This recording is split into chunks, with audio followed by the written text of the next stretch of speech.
So dear students, let us discuss about the electronics related to automobile. So as we have discussed in the earlier lectures about the engines or different engines used in automobiles, the working of different engines, important parts related to automobile engines, and we have also discussed the efficiency and the working of different automobiles engine. But as we have also discussed about the electronics used in the automobiles to control the engine efficiency or to control the entire automobile also. So we can say nowadays these automobiles are more dependent on the electronic components, different types of electronic components which are used in the automobiles. And let us discuss first the evolution of the cars or the evolution of automobile, we can also say.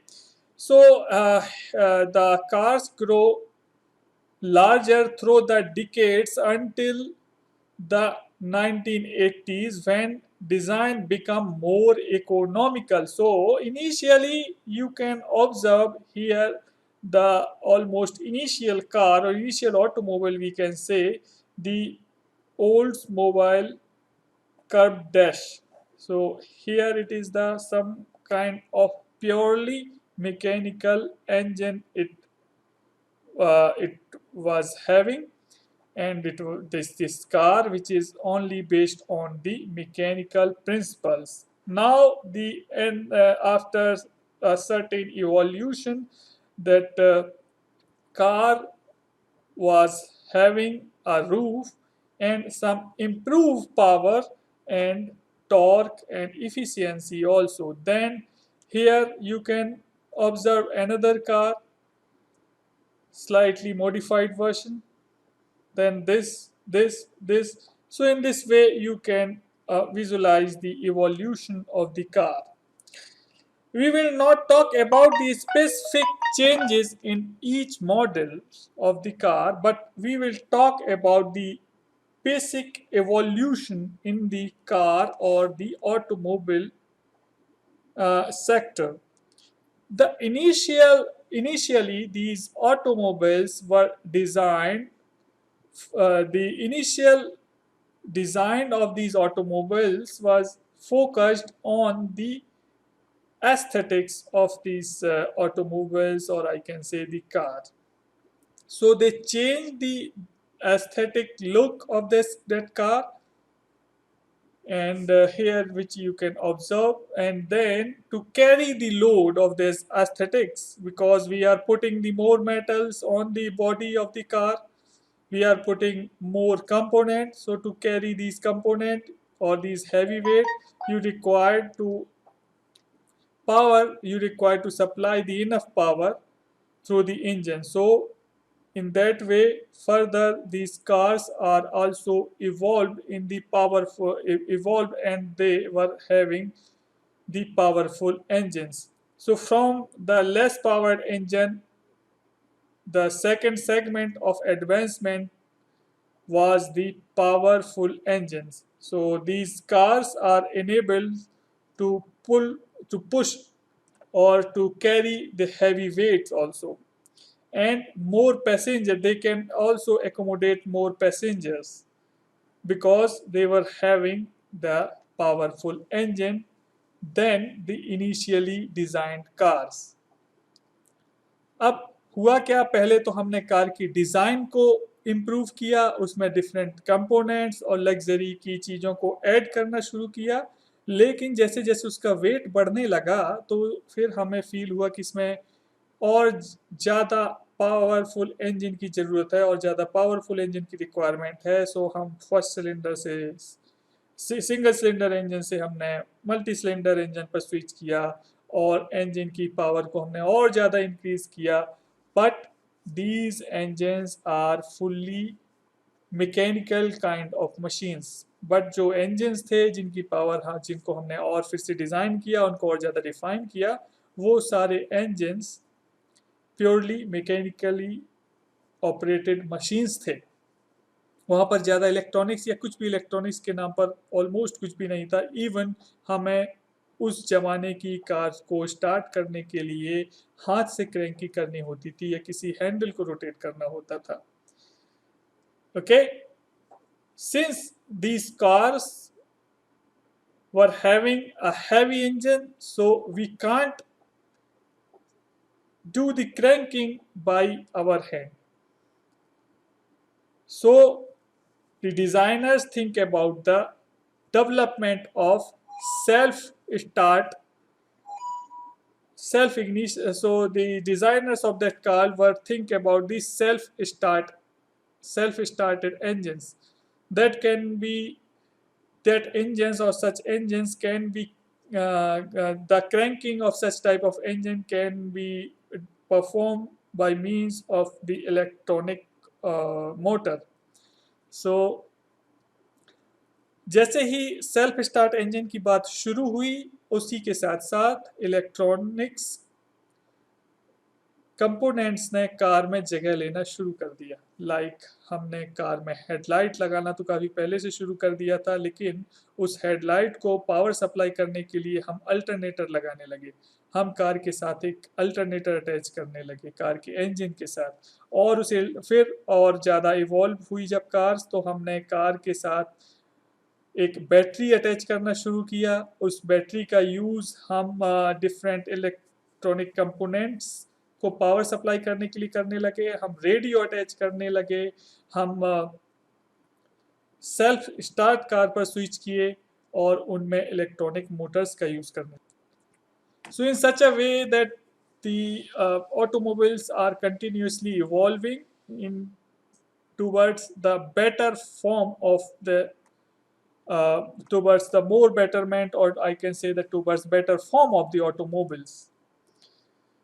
So after initial development, nowadays the focus of the design is the fuel efficiency. We require the more fuel efficient car because we are not having the infinite amount of these gasoline, or I can say these fuels reservoirs. We have some limited amount of fuel reservoirs, so we have to think about the fuel economy, fuel efficiency of different automobiles. So nowadays we are talking about the smart cars which can be drive by their own. We not required any drivers for that such type of car. And also to improve the efficiency of that engines, now we are using different electronic components. So in this lecture we will talk about the car engine control, or I can say the automobile engine control, and also different systems which are associated with the automobile for the better experience of automobile user. So let's start and talk one by one. Important parts of automobile. Here in this figure you can observe the anatomy of an automobile, basically a car. This is the trunk, this is the basic thing. These are the part that is the part of the body, I can say, or the window frame, seat, windshield wiper, electronic component. Windshield wiper is the electronic component, but initially you have to use a switch, mechanical switch, to on this windscreen or windshield wiper. But now we are having certain types of sensors. The sensors can sense the raining, or according to their signal, we can automate the windshield, this wiper or windshield washer. We can automatically start that wipers, and the switching we can connect with such sensors which can sense the raining and automatically on the switch of that wiper, so that we can't we not required to on the certain switch for their functioning of the wiper, for the functioning of that wiper. Then air filters, battery, that are normal thing, distributor, radiator. Radiator also have different electronic components like temperature sensor, some actuators to ensure the proper cooling of the engine. So radiator is also having several electronic components, basically the temperature sensors. Alternator is used to generate the current for to charge the battery or to power the different electronic instruments. Oil filter, disc brakes. Brakes are very important thing. Brakes is are very important thing for any automobile in order to decelerate or to stop the automobile. So these disc brake are also having several electronic circuits in order to apply the proper brake. If you will not apply that proper brake, then your automobile may skid or there might be the chances of any accident. Wheels, transmission muffler, line shaft, transmission muffler, line shaft. So these are the different things which are associated with the engine, and this transmission line will supply the power or to the rear wheel. If your car is rear wheel drive, then it will supply the power to the rear wheel, or if your car will be the front wheel drive, then there will also be the transmission shaft which will connect it to your front wheel front wheel of your car. And if it will be the four-wheel drive car, then you have to connect these all four wheel with the engine or the driving shaft of the engine. So that is the basic anatomy of an automobile. Now examples of automotive closed loop control system. Here in this image you can observe the different control systems used in the automobile controlling, like night vision, windshield wiper control, automated. This is also automated. Okay, and then driver alertness monitoring.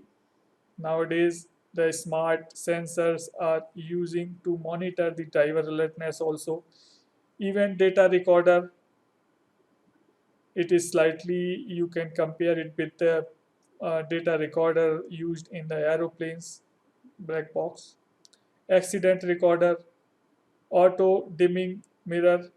Auto dimming mirror, you not required to control that mirror by your own hand, that all are automatically operated systems.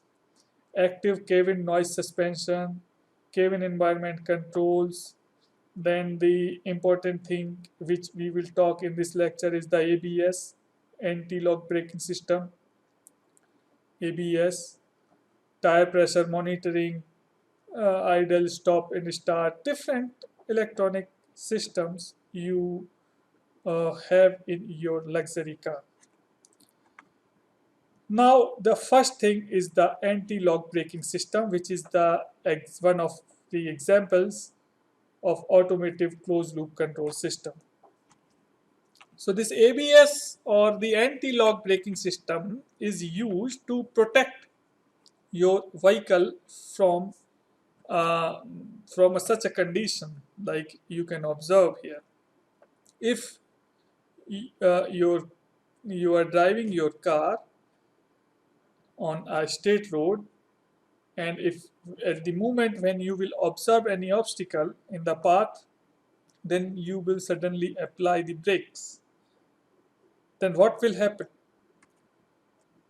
All wheels will instantaneously stopped.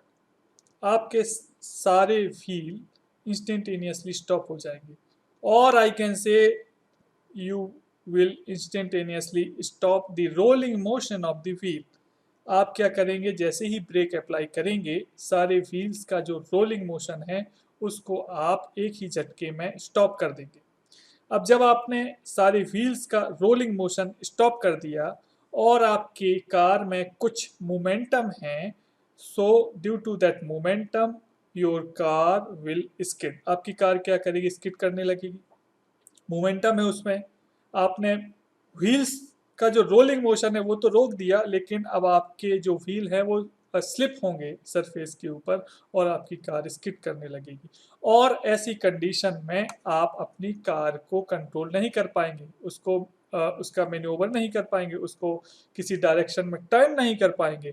तो उस case में क्या होगा, जैसे यहाँ पर आपकी car थी, यहाँ से आपने ब्रेक लगाना स्टार्ट किया और आपकी कार स्किड हुई, और फिर आपने स्टीयरिंग व्हील से अपने कार के फ्रंट व्हील्स को डायरेक्शन तो प्रोवाइड कर दी, बट आपके व्हील्स तो रोटेट ही नहीं हो रहे, उनमें रोलिंग मोशन है ही नहीं। तो इस तरह से आप अपनी कार की डायरेक्शन को चेंज नहीं कर पाएंगे और आपकी कार आगे जाके ऑब्स्टिकल से हिट कर जाएगी। ओके, क्या होगा, यहाँ से आपने ब्रेक लगाना अप्लाई किया, अब आपने आपके कार के सारे व्हील्स लॉक हो गए, उनकी रोलिंग मोशन लॉक हो गया, रोलिंग मोशन आपके कार के व्हील्स में बची नहीं, कार स्किड करने लगेगी। फिर ऑब्स्टिकल से बचने के लिए कार को हम स्टीयर करेंगे, कार को हम टर्न करने की कोशिश करेंगे, स्टीयरिंग व्हील को रोटेट करेंगे। तो उस कंडीशन में व्हील्स तो रोटेट हो जाएंगे, but due to skidding we will not be able to change the direction of the car, क्योंकि वहां पर केवल स्किडिंग हो रही है, आपके व्हील स्लिप हो रहे हैं, कार के व्हील केवल स्लिप हो रहा है, उनमें रोलिंग मोशन नहीं हो रहा है। तो जब रोलिंग मोशन नहीं है, स्लिपरी मोशन है, तो उस केस में कार की डायरेक्शन को चेंज नहीं किया जा सकता। और जब कार की डायरेक्शन को चेंज नहीं कर सकते, तो उस केस में क्या होगा, कार आगे जाके ऑब्स्टिकल से हिट हो जाएगी। But if your car will have the ABS, or I can say the anti-lock braking system, in that case we can control the direction of the car, or we can maneuver this car while applying the brakes. So in case of the ABS, actually there will be a system, electronic system, which will monitor the deceleration of the car, the deceleration or the angular momentum or angular speed of, or I can say angular velocity of your of the wheels of the car, and according to that it will apply the brakes in the form of different pulses. ABS system क्या करेगा, car के wheels के torque को, car के wheels के rotations को major करेगा, और कार के व्हील्स एक इंस्टेंटेनियसली स्टॉप ना हो जाए, उनका रोलिंग मोशन इंस्टेंटेनियसली रुक ना जाए, इस बात को इंश्योर करने के लिए एबीएस सिस्टम पल्स के फॉर्म में ब्रेक्स अप्लाई करेगा। एक बार ब्रेक अप्लाई करेगा, फिर उसको रिलीज करेगा, फिर एक अप्लाई करेगा, फिर रिलीज करेगा। उस केस में क्या होगा, कार का डिसेलरेशन तो होगा, कार डिसेलरेट होगी, कार की स्पीड स्लो होगी, बट व्हील्स का जो रोलिंग मोशन है वो नहीं रुकेगा। तो अब जब व्हील का रोलिंग मोशन नहीं रुकेगा, तब इस कंडीशन में कार को कंट्रोल करना, उसको टर्न करना ईजी हो जाएगा ड्राइवर के लिए, और जिस डायरेक्शन में ड्राइवर कार को टर्न करेगा उसी डायरेक्शन में कार आगे बढ़ेगी और डिसेलरेट होगी, उसकी स्पीड स्लो होगी, रुक जाएगी, लेकिन उसकी डायरेक्शन चेंज हो जाएगी। ओके, इस केस में क्या होता, डायरेक्शन चेंज ही नहीं कर पा रहा था ड्राइवर। क्यों नहीं चेंज कर पा रहा था, क्योंकि रोलिंग मोशन ही नहीं हो रहा था व्हील्स में। ब्रेक लगाने के साथ रोलिंग मोशन रुक गया था, बट इस केस में ब्रेक लगाने के साथ थोड़ा थोड़ा रोलिंग मोशन व्हील्स में रहता है, जिसकी वजह से कार को डायरेक्शन देना ईजी हो जाता है, किसी स्पेसिफिक डायरेक्शन में कार को मूव कराना ईजी हो जाता है। So that is the ABS, और I can say anti lock braking system. It is one of the examples of the automotive closed loop control system. Here you can observe the this anti-lock braking system with an animation. So यहाँ पर हम देख सकते हैं कि देखिए, एक ये दो कारें हैं, जो ये हमारी कार है जो स्क्रीन में हमारे ओर है, इस कार में एबीएस सिस्टम नहीं है, इसमें ब्रेक लगाया, रोलिंग मोशन रुक गया सारे व्हील्स का, और ये जाके अपना डायरेक्शन चेंज नहीं कर पाया। व्हील तो टर्न हो गए, बट कार का डायरेक्शन चेंज नहीं हुआ। But while in the case of ABS, look here, observe that another car, at the moment when the driver will press this brake, then there will be the brake, this ABS system will apply brake in the form of pulses. You can observe these pulses with this red color. They are highlighting that different pulses of brake with the red color. So here you can observe these different, now you can observe different pulses, but here not any pulse. Instantaneously it will constrain the rolling motion of the wheel. But however, in this case, it will apply the brake in the form of different pulses, and the rolling motion will be there in the wheel, and at the same time there will be some deceleration in the entire car speed. It will decelerate the velocity, it will reduce the velocity of the car, and the driver will also have the control on the car, so he can manipulate or he can maneuver the car over its path. तो इस तरह से हम देख सकते हैं, यहाँ पर आप लोग ऑब्जर्व कर सकते हैं, एंटी लॉक ब्रेकिंग सिस्टम में पल्सेस के फॉर्म में ब्रेक को अप्लाई किया जाता है। इस पल्सेस के फॉर्म में ब्रेक को अप्लाई करने का फ़ायदा ये होता है कि जो हमारी कार है, इसके व्हील्स इंस्टेंटेनियसली स्टॉप नहीं होते, इंस्टेंटेनियसली इनका रोलिंग मोशन नहीं रुकता, जिसकी वजह से कार के ऊपर ड्राइवर अपना कंट्रोल नहीं खोता और उसको इजीली कंट्रोल कर लेता है, उसको इजीली स्टीयर कर लेता है, उसकी डायरेक्शन को इजीली चेंज कर लेता है। So that is the anti lock braking system. Now few more details about the anti-lock braking system. So here in this table you can observe the name, which is the anti-lock braking system, and the indirectly controlled variable. What will be the indirectly controlled variable? So it will control the wheel slip limit. Okay. Then directly controlled variable, the directly controlled variable in this case will be the wheel speed. It will directly control the wheel speed. Then manipulated variable, brake time pressure. It will manipulate the brake time pressure. How much pressure that system have to apply to decelerate the entire car, but at the same time the pressure in such a way that driver will not lose his control on the car. Which sensor it will use? Which sensor we will use in this system? We have to use the magnetic reluctance actuator, ABS solenoid valves. Okay, ABS solenoid valves are used to release the air pressure. If your vehicle will use this air brake, then in that case it will release the air pressure. If it will use the oil brake, then ABS solenoid valve will release the oil pressure or release the oil to apply the brake. Or in the case of the mechanical kind of system, then the solenoid will pull or push these brake lever to apply the brake. Here this same system you can observe for the bike in this figure. Here is the bike, while at the moment you will apply the brake, it will apply the disc brake in the form of pulses, different pulses, so that the driver will not lose the control on the vehicle. Here it is the system or the schematic, or I can say the block diagram of the ABS system of a car, how it works. So basically there you can observe the ABS module and then brake control unit. Brake control unit is the entire control system for the ABS. So ABS module will observe or will monitor the deceleration of the car.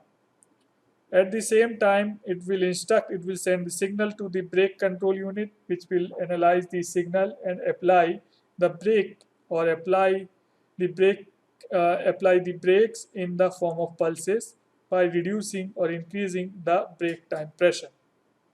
Okay, so it is the working of anti-lock braking system. Now come to the next thing, which is the knock control. It is also another example of the automobile control system. So first let me introduce you what is the knocking. Knocking is also known as the pre-ignition. Pre-ignition हमने discuss किया था पिछली class में कि time से पहले अगर fuel ignite हो गया तो उस केस में जो पावर जनरेट होगी वो पावर इफ़िशियंटली क्रैंक शाफ्ट को या व्हील को या ड्राइव सिस्टम को इंजन डिलीवर नहीं कर पाएगा, कुछ पावर वहाँ पर लॉस होने लगेगी। तो हमें ज़रूरी है कि एग्जैक्ट फिक्स टाइम पर ही इग्निशन हो।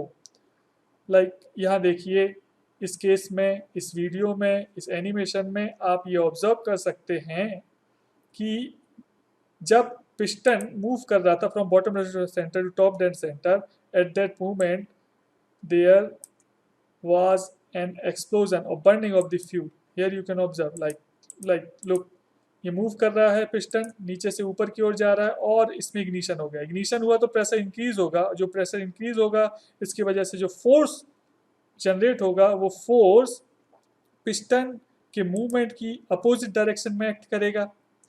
और इससे की वजह से क्या होगा कि दोनों फोर्सेस, एक फोर्स वो है जो पिस्टन को अपवर्ड डायरेक्शन में मूव करा रहा है, एक फोर्स वो है जो गैसेस के बर्न होने के बाद, फ्यूल के बर्न होने के बाद जनरेट हो रहा है, वो डाउनवर्ड डायरेक्शन में उसका जो वेक्टर है, डायरेक्शन वेक्टर है, वो towards the bottom dead centre है। और जो इसका फोर्स वेक्टर है, आपके पिस्टन का फोर्स वेक्टर है, वो towards the top dead centre है।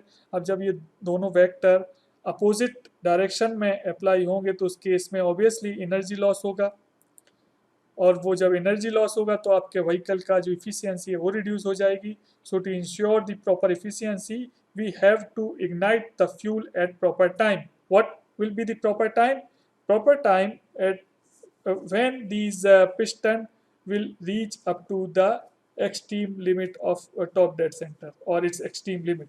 ओके, जब ये टॉप डेड सेंटर में पिस्टन पहुंच चुका होगा उस वक्त हम इग्निशन करेंगे, इससे हमें अच्छी फ्यूल इफिशियंसी मिलेगी।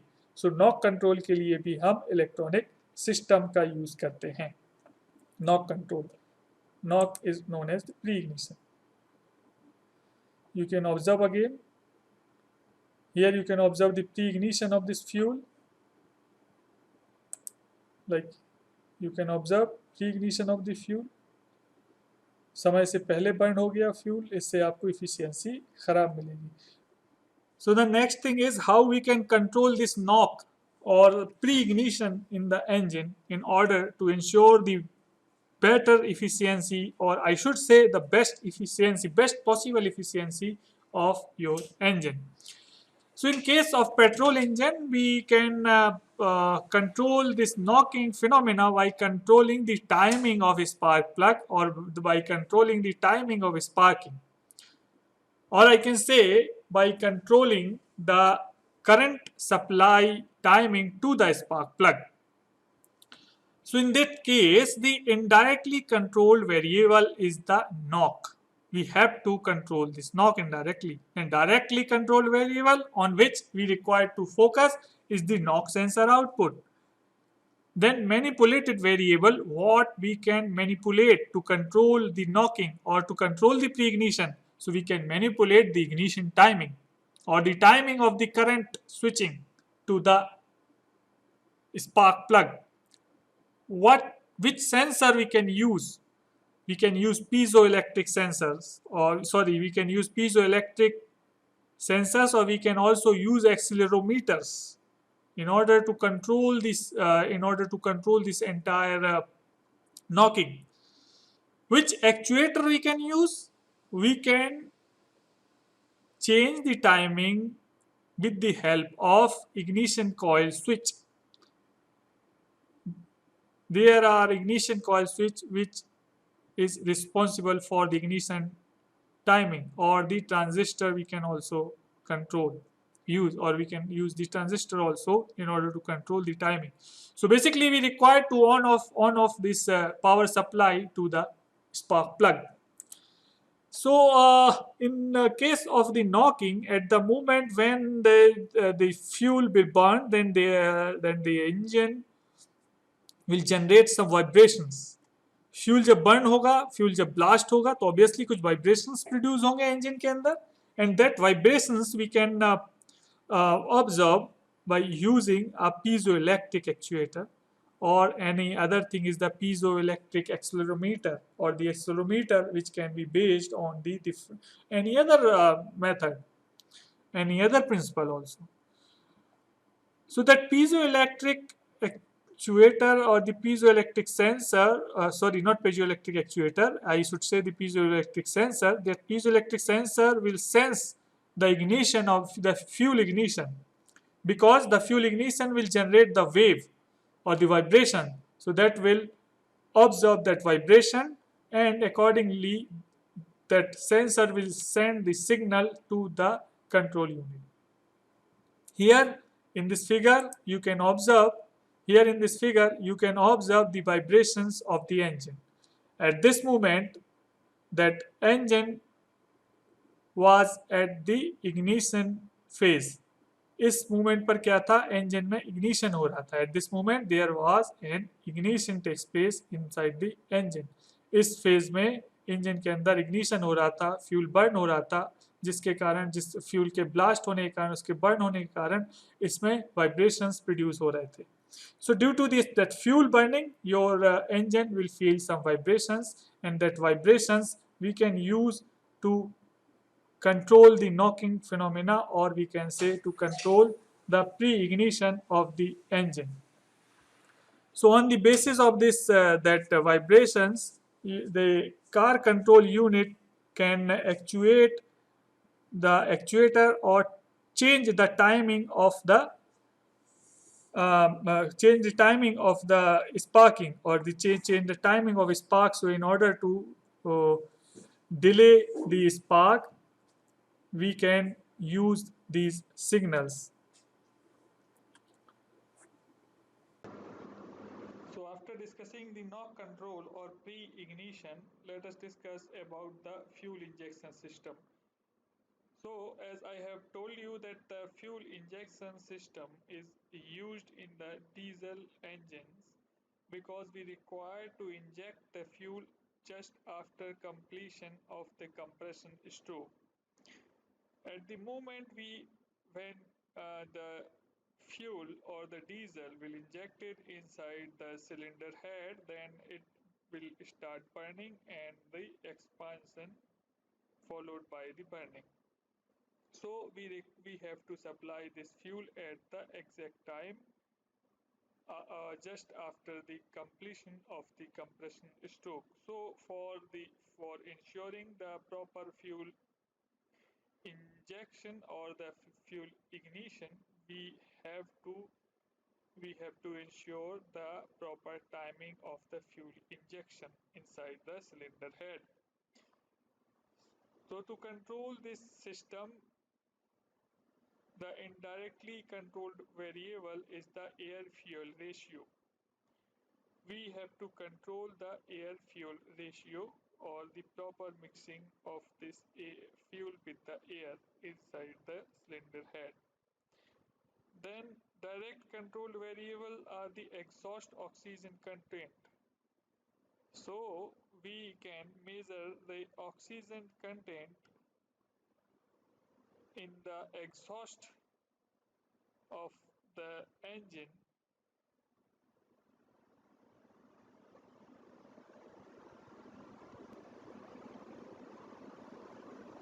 Exhaust in the engine. Then manipulated variable are the quality of injection fuel. Which sensor we can use for this purpose? We can use zirconia or titanium based electrochemical sensors to sense the oxygen content in the exhaust. Actuator, fuel injector, which we have to control the fuel injector. So here you can observe the common rail diesel fuel injection system and you can observe the different parts. So here you can observe the electronic control unit. This electronic control unit controls the fuel injection or the solenoid valves, which are responsible for the on or off position of different fuel injectors. Here you can observe the different parts or the different variable which are associated with the fuel ignition or fuel injection timing. First thing is the crankshaft speed position. Crankshaft speed position we have to measure to ensure the proper burning or proper ignition of the fuel. Then camshaft speed position, we also require to measure the camshaft speed and position. Then accelerator, pedal, brake, clutch, vehicle speed sensor. So that C are the different C variable is associated with the different things like the brake, clutch, and vehicle speed, etc. etc. Then boost temperature sensor, air temperature sensor, coolant temperature sensor, and oil temperature sensor. So we have to ensure the ratio of air or fuel, or we can say we have to ensure the quantity of fuel which we are going to supply inside the cylinder on the basis of the temperature of different components of the engine. Like the air temperature we have to measure. If the air temperature is very less or very high, then we have to control the volume of the fuel supply, or I can say the quantity of the fuel. And according to the coolant temperature also, we require to vary the quantity or the mass supplied of the fuel to the engine. Then oil temperature sensor, also very important thing, while this ECU will decide the quantity of the fuel to inject inside the cylinder head. Then come to the next thing. Let us discuss on the ECU based on the microcomputer. So this ECU is based on the microcomputer. So here you can observe that that should have some battery to supply the power. Then analog signal will supply from different transducers. Then digital signals from the switches and switches. Then this analog to digital converter and manipulator input interfacing microcomputer output circuit. Output microcomputer is used to decide the parameter or the output circuit parameter which we have to control. So this different algorithms are stored in this microcomputer. Based on their algorithms, that this computer will decide some parameters, and that parameters are responsible for the engine performance. So these parameters are basically we require to supply to the different control, very different control unit, or we can say the different parts of the engine which are associated with the engine efficiency.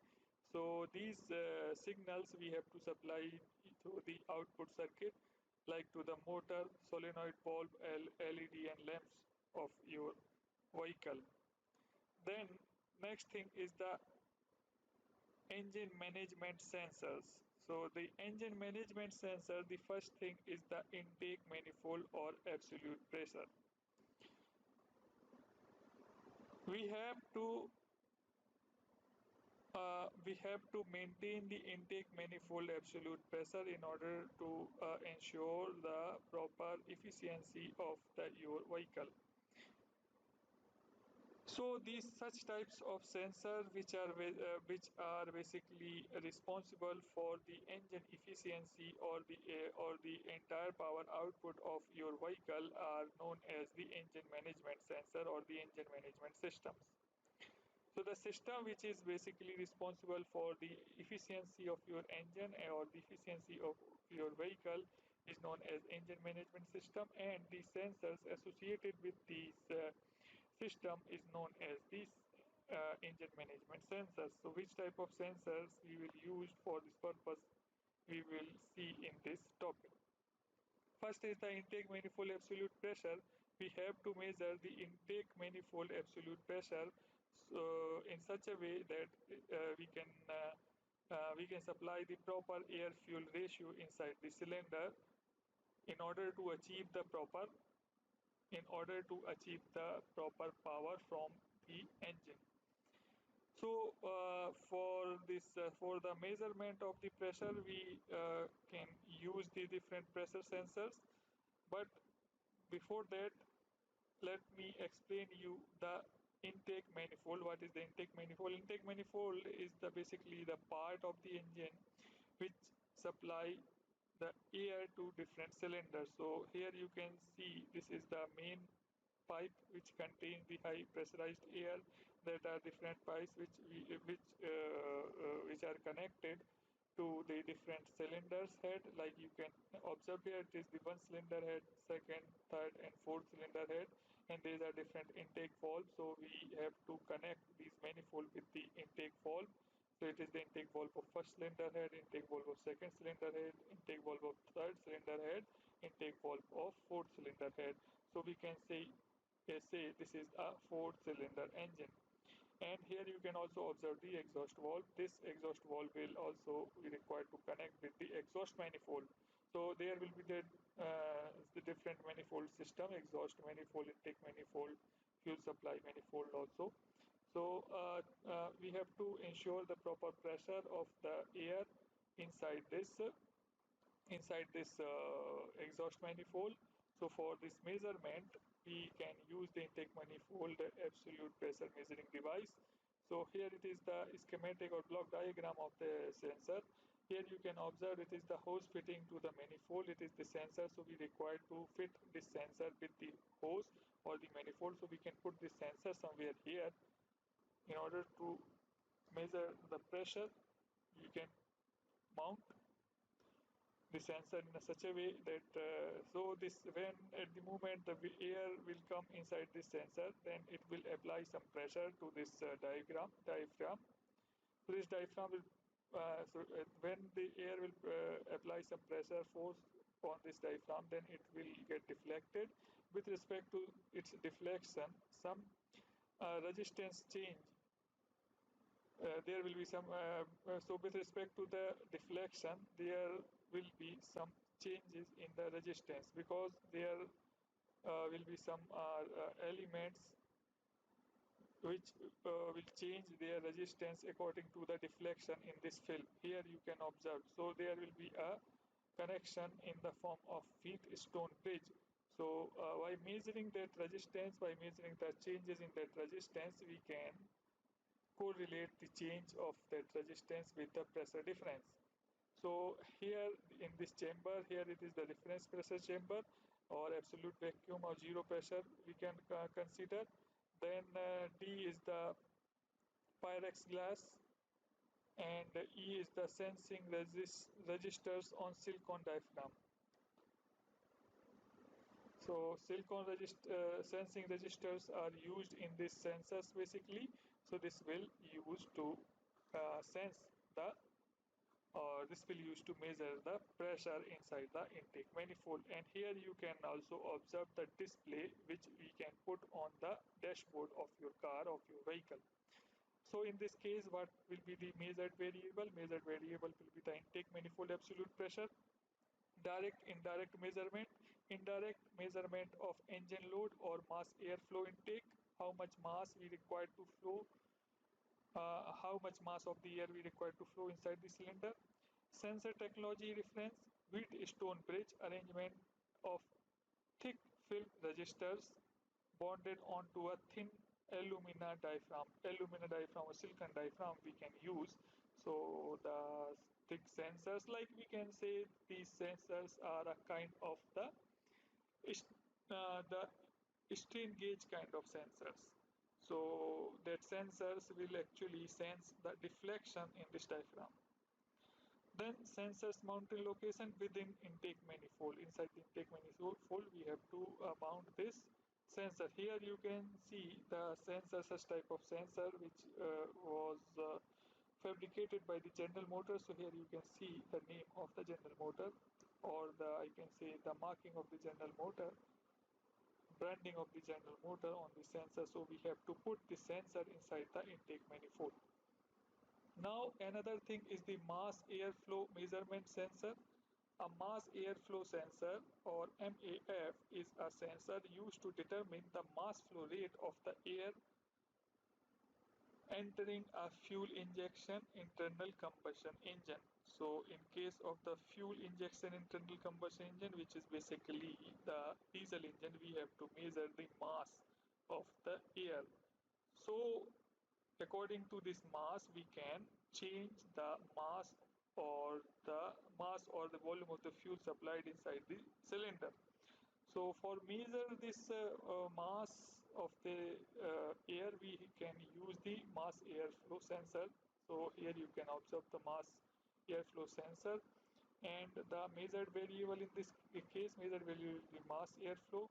mass of the airflow, direct and indirect measurement of fuel injector basic pulse width, then sensor technology reference. Sensor technology reference is the various forms including the flap type sensor, hot wire sensor, Kalman vortex and thick film diaphragm sensors we can use.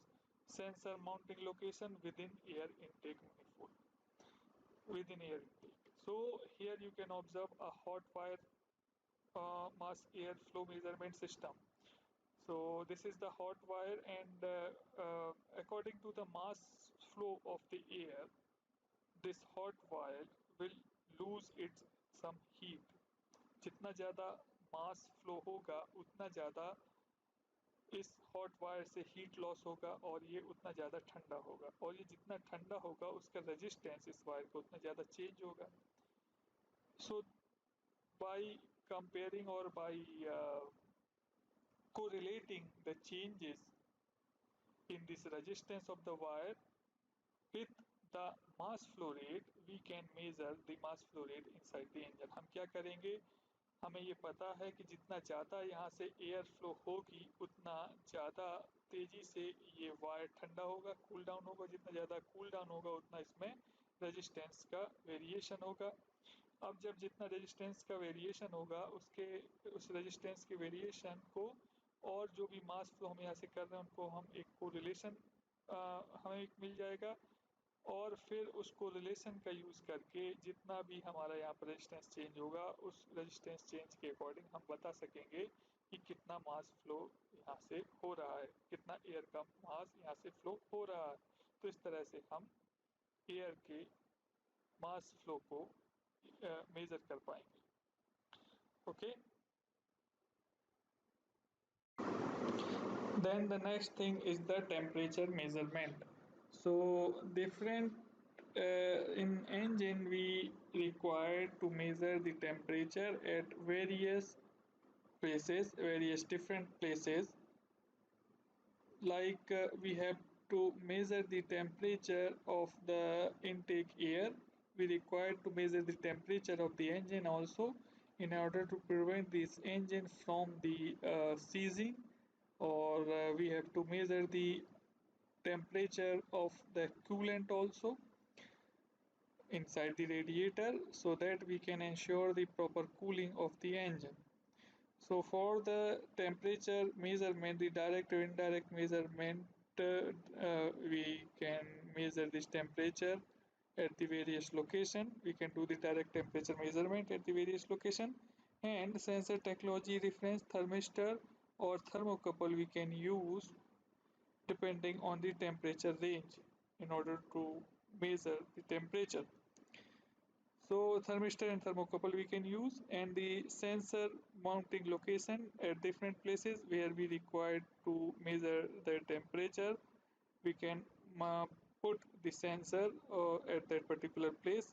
So here you can observe this transist, the thermocouple and thermistor. These are the thermocouple and thermistor which we can use to measure the temperature.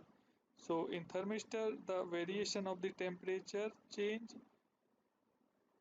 the resistance of their material. So in thermistor, according to the temperature, the resistance will change. So with respect to the resistance, we can measure or we can sense the temperature, corresponding temperature. While in the thermocouple, the changes in the temperature includes the voltage,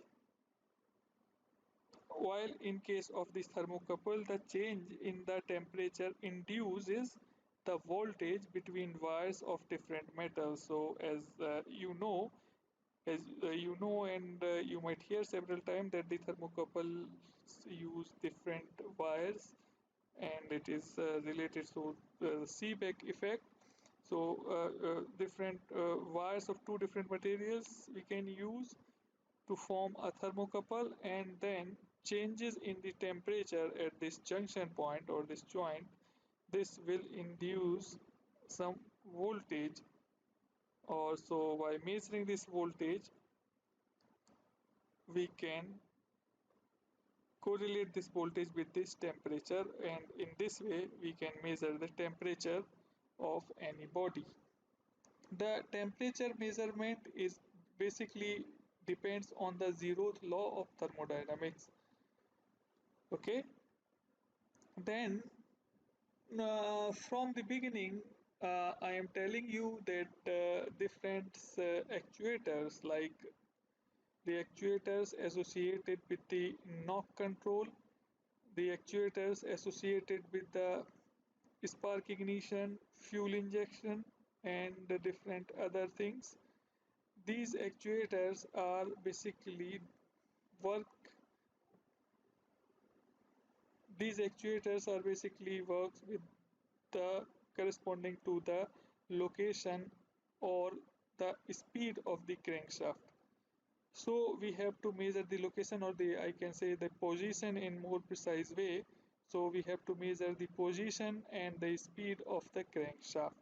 So for this measurement of the speed or the positioning of the crankshaft, we can use such sensors. So the measured variable in this case will be the engine speed and crankshaft different position. Direct and indirect measurement in this case, so we have to measure, do perform the direct measurement.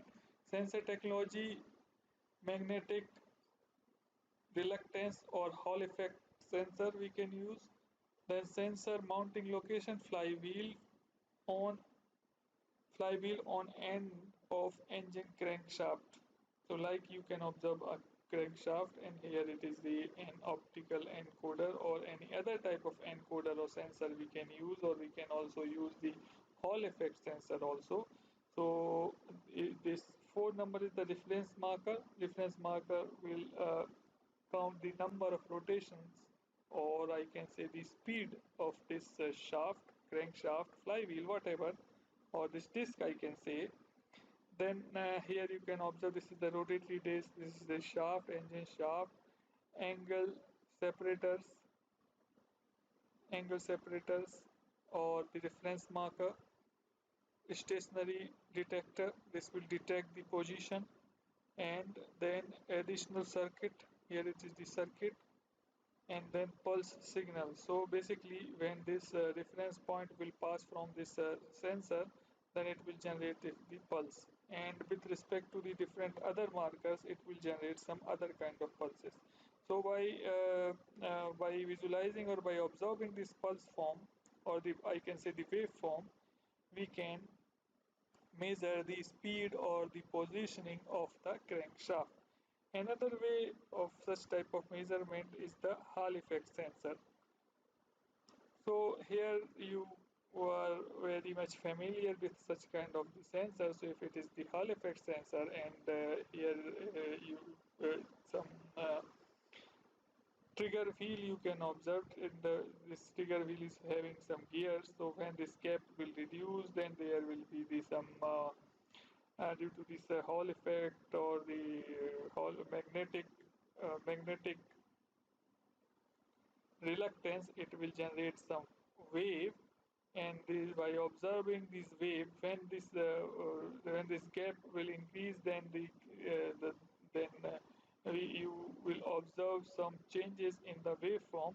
So by observing this waveform, we can observe the position and the speed of the crankshaft.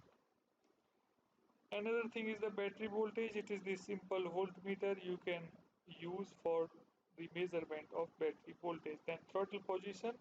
So to measure the throttle position, we can use the direct measurement of the throttle position, or the potentiometer is used for this purpose, and the location of the sensor is the accelerator pedal. So we have to mount this throttle positioning sensor at the accelerator pedal. A throttle position sensor is a sensor used to monitor the air intake of an engine. The sensor is usually located on the butterfly spindle or the butterfly shaft in case of any other kind of engine, so that it can directly monitor the position of the throttle. So when you require to measure the position of your throttle, then you can use the potentiometer, Inside here in this image, you can observe inside the throttle position sensor. Here you can observe the throttle position sensor, which is nothing but a potentiometer kind of sensor. Then oxygen concentration in exhaust gas.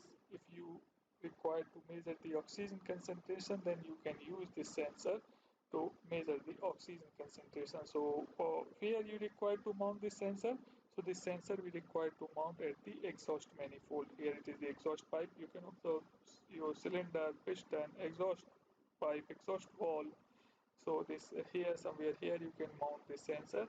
This sensor will measure the oxygen concentration in the exhaust gases, and according to that it will set or it will change the different related variables like the fuel supply or the gas supply inside the cylinder. So the measured variable in this case will be the oxygen concentration in the exhaust gas. Indirect measurement, direct measurement of this oxygen concentration in the exhaust gas we have to measure. Then sensor technology, zirconia, titanium based exhaust gas oxygen sensor we can use. Sensor mounting, exhaust manifold, as you know already. Then electronic fuel injection. Electronic fuel injection system is used to inject the fuel inside the cylinder. This allows precise and fast control of fuel injected inside the cylinder by control of the on-time period of the solenoid operated injectors. So these injectors are basically the solenoid operated. So we have to control the operation or the timing of the solenoid operated valve. Delivery pipe fuel pressure is maintained constant by a fuel pressure regulator. As I have already told you that we have to maintain the pressure inside the supply manifold.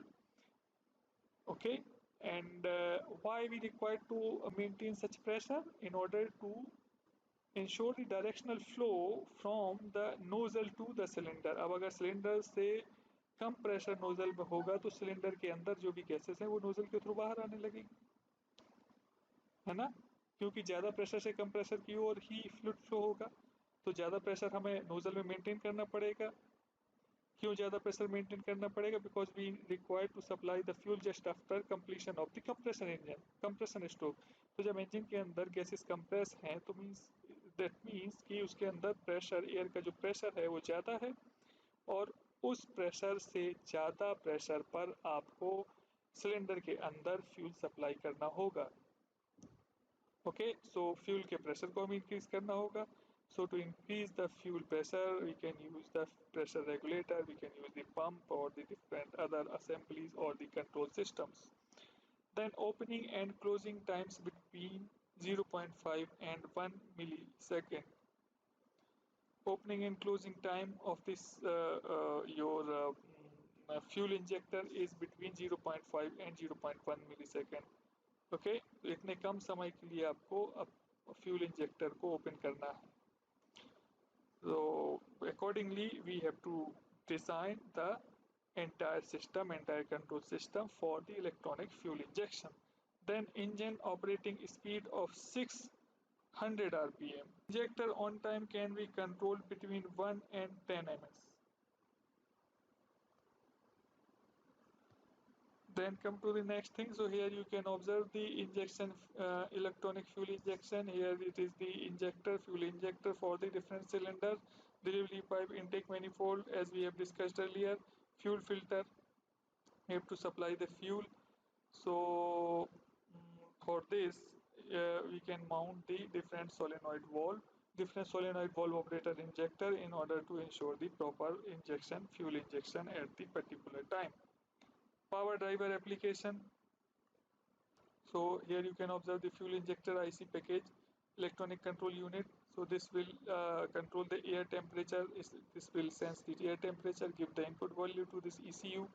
According to that, it will fix the different parameters like injection driver, fuel injectors, how much fuel you have to inject inside the cylinder, or in case of the diesel, in case of petrol engine, it will control the spark plug, knock sensors to control the knocking, then crank positioning, cam positioning, coolant temperature. These are some input variables and accordingly we have to set the output variables like the spark plug timing, spark ignition timing, or the fuel ignition timing, or the amount of fuel which we have to supply inside the cylinder. Electronic clutch control to relieve relieve pressing of clutch during gear change. Throttle cable of accelerometer of throttle cable of accelerator pedal replaced by closed loop control system. Accelerator pedal position sensor and servo motor connected to a electronic control unit for the gear change process.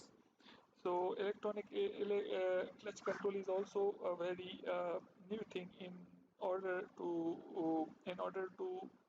develop the automated car. So we have to design the electronic clutch control so that according to the speed, when the car will change the gear automatically, then this clutch will work according to the engine requirement. So the block diagram of automatic clutch control and the throttle system is the control of the clutch engagement and the disengagement, improve safety. This will improve the safety, and this system will control the clutch engagement and disengagement. Now block diagram for the automatic clutch or the throttle system. So this automatic control unit, this entire system will connected with the electronic control unit. This will supply the throttle servo system. This will supply the some control variables or control parameters to throttle servo system, but it required some input parameter according to which this electronic control system will set the output parameters.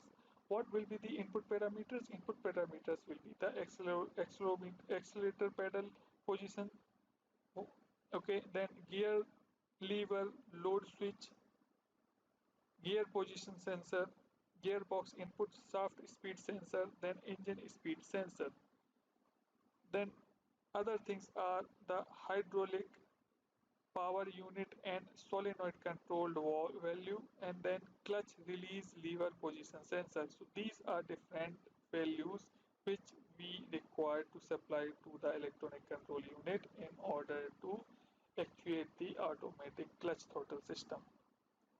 Okay, this automatic clutch throttle system will supply the relative parameter to the throttle servo system, and it will also supply the solenoid control signal and clutch release to the hydraulic power and unit solenoid control valve. Okay, these are the so it is the working of or block diagram of automated clutch and throttle system.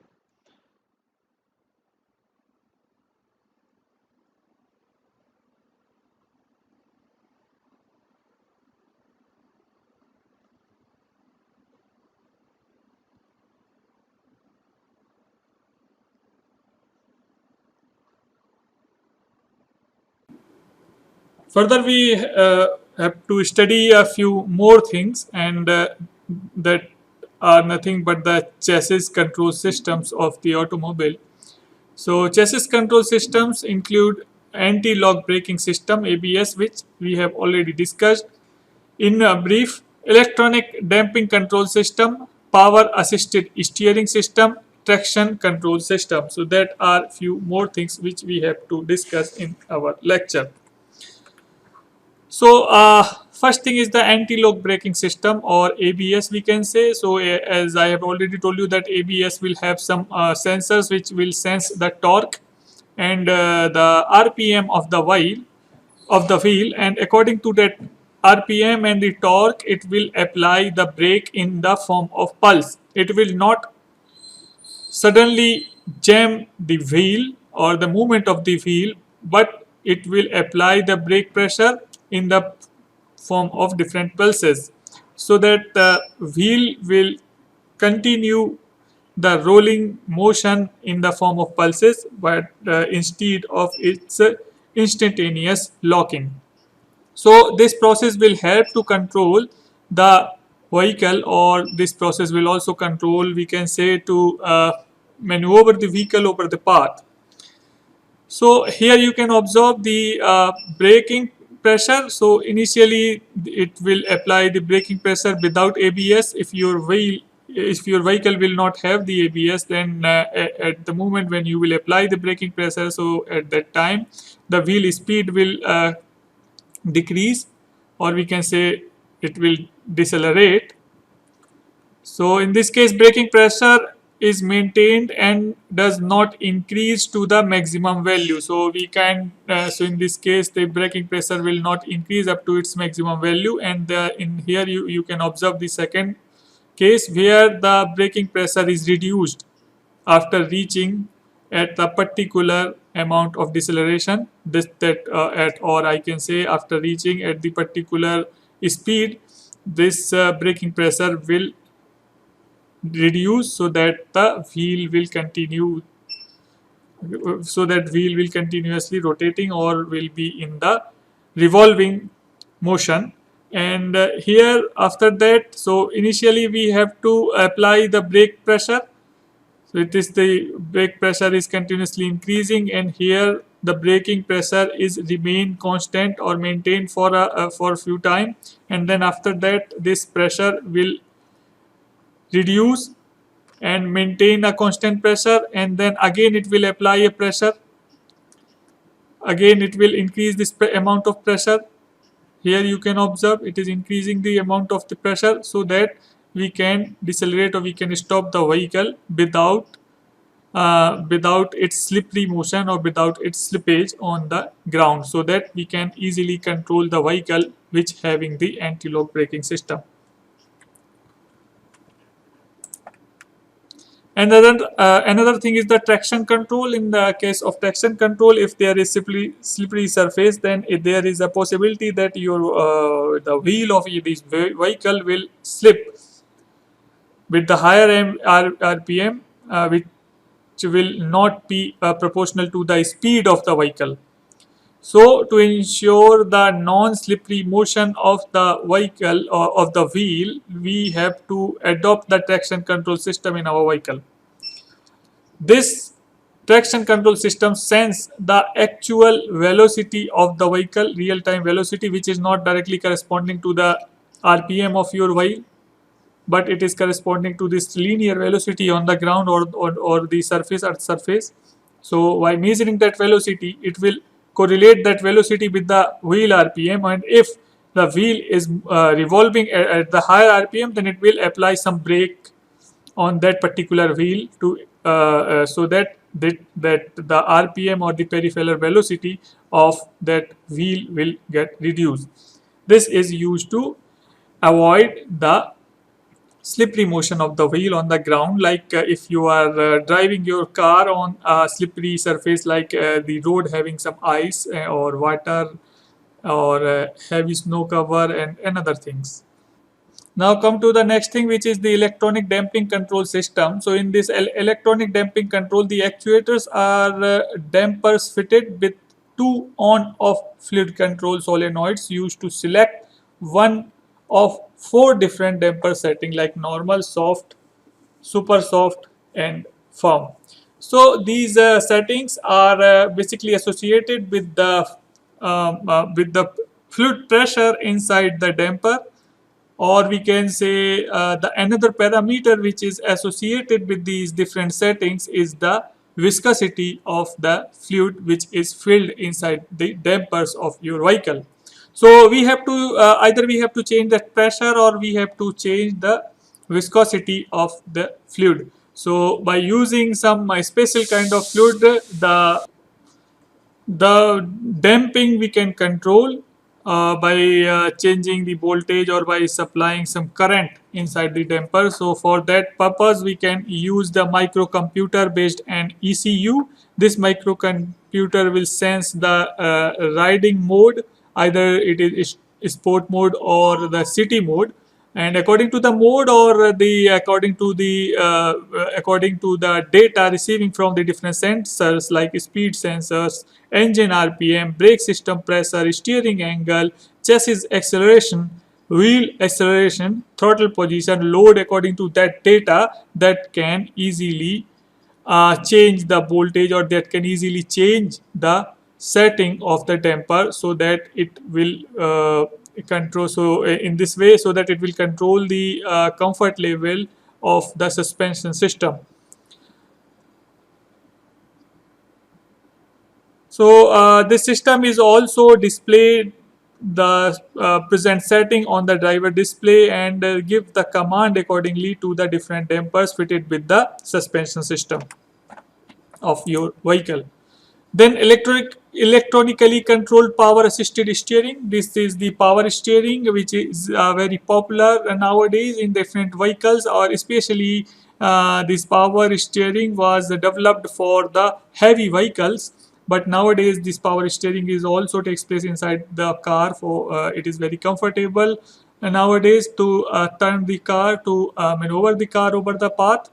So this power steering is basically having some fluid control steering actuators that can turn the wheel, that can actually give the direction to the front wheel in order to change the path, in order to change the direction of the vehicle momentum. This entire system is basically associated with the sensors or different actuators. Sensors are mounted, are sensors are directly connected with the steering wheel. According to that sensors actuate the power cylinder, that different valves associated with the power cylinders, so that the pressure will change inside this power cylinder. This power cylinder will supply the fluid pressure to the different cylinders, so that that can be actuated or give the direction to the front wheels or the any associated wheel. So that is all about the all about the electronics associated with the automobiles, or we can say the automobile electronics. Thank you.